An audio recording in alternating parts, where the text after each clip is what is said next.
que nos remetemos ao tempo do feudalismo, suzeranos e vassalos, onde que os suzeranos que detinham o poder, que eram nobres, doavam as terras. E o governo federal, quando nomeia um interventor federal, vai dar meia dúzia de coisa para o povo se contentar e está tudo certo. Ah, não funciona assim. Olha a catástrofe que foi o nosso Estado. Eu acho que eles não estão entendendo, e não estão entendendo mesmo, porque a fala do interventor federal é de que não entende nada.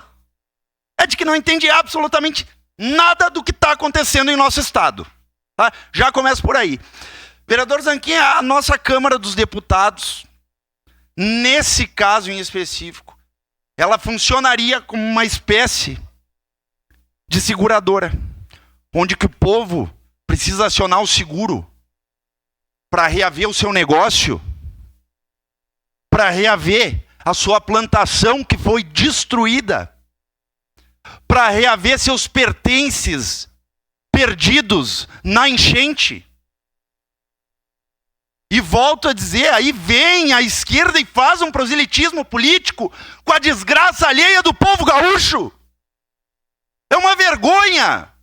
É uma vergonha. Obviamente, presidente, que eu votarei favorável a essa moção. Obviamente. Porque é um absurdo o proselitismo político que estão fazendo com este caso, com a dor e sofrimento do povo gaúcho. É inadmissível isso que está acontecendo, mas espero que guardem os nomes, tanto a nível federal, tanto a nível estadual e tanto a nível municipal, em especial para esse ano. Obrigado, presidente.